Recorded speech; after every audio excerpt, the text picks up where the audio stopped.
Hi guys, so today I am just back to share another one of my supernatural experiences. So this supernatural experience that I am sharing today, this happened 2 years ago when I was going on my trip to Peru to do ayahuasca. So the first thing that happened, this actually happened right before we went on a trip.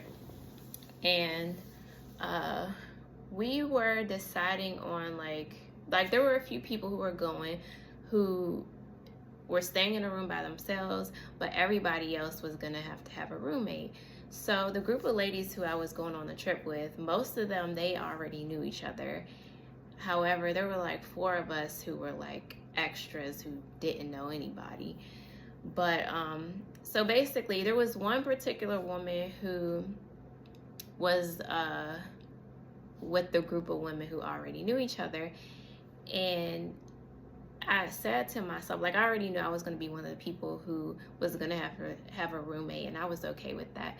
But a thought had popped in my mind, and I was just like, it would be interesting if I had her as my roommate. And I was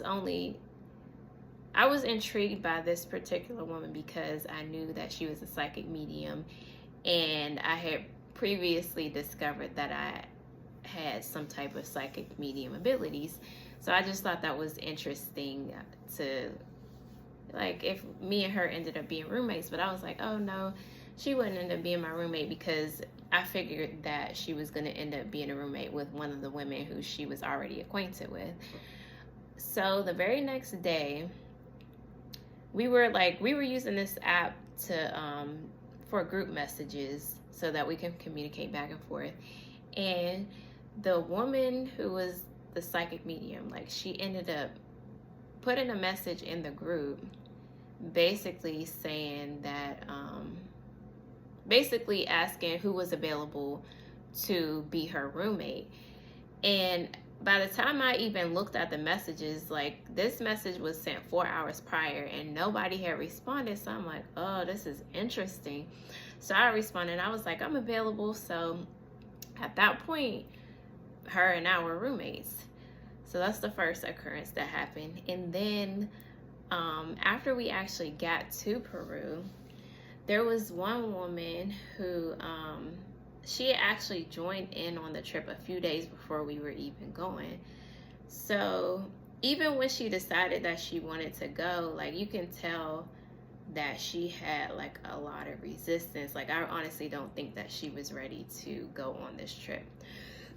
So so basically her flight ended up getting delayed because there was like a bad storm in New Orleans, and like they weren't letting, I guess, any flights go out.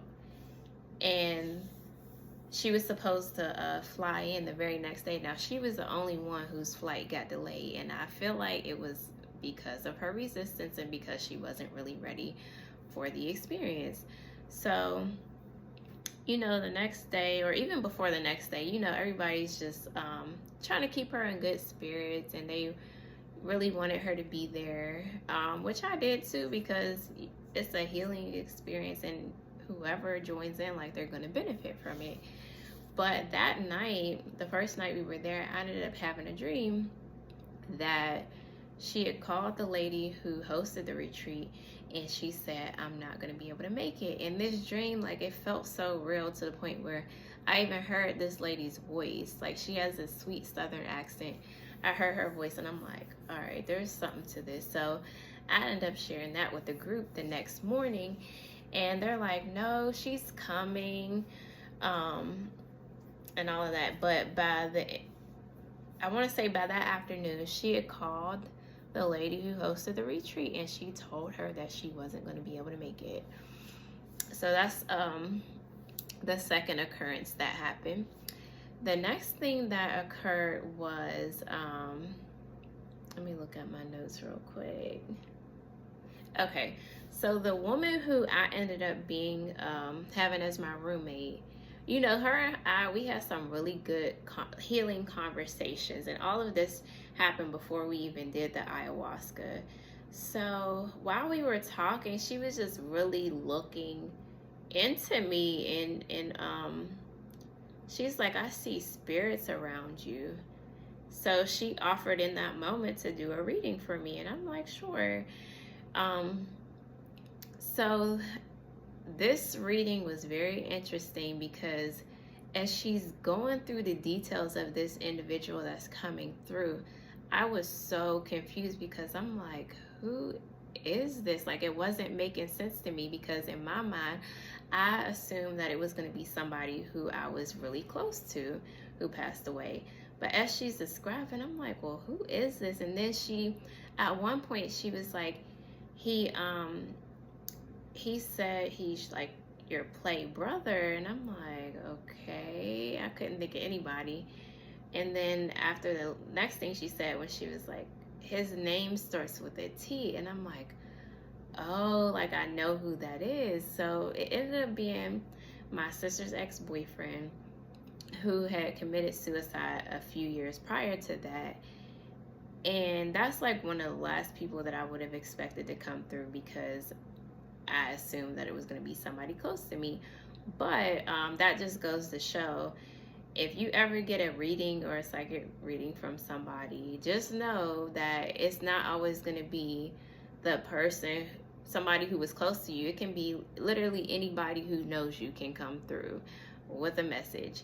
And that is exactly what happened. So, I mean, at the end of the day, like, we're all connected. Like, if that person knows you, they can very well come through, even when you least expect it.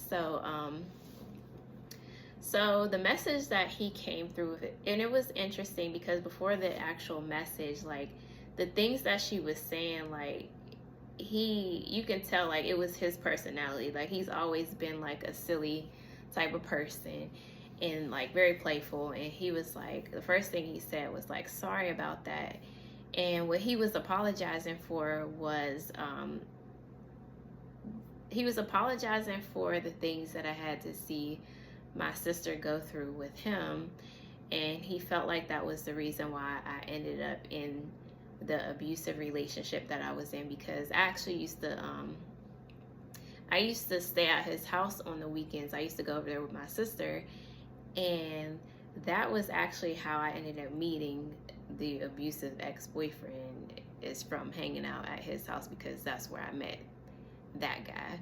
So he was apologizing for that, and I'm just trying to think. The next thing that happened was during my second ayahuasca ceremony.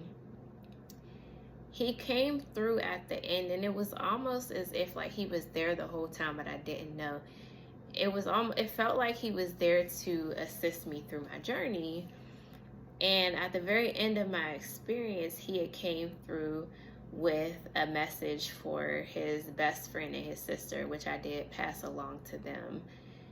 And I'm trying to think that anything else happened. Oh yeah. So the last thing that happened that was supernatural was at some point during my stay there, after I got out the shower and turned the shower water off, the knob turned and the water came right back on. So the first time it happened, in my mind, I'm like, okay, it's the water pressure. The water pressure caused the water to turn back on. But so I turned that off again, and the water came right back on. So at that point, I'm like, all right, some type of spirit is in here being playful. So when I got out, I asked my roommate, I'm like, when you were in the shower and you turned it off, like, did the water come back on? And she's like, no. And it ended up happening again the next day. Very interesting. I don't know who that spirit was or what that was about, but to say the least, it was interesting. But that's the end of my story and my experience. Thank you so much for watching, and have a beautiful day.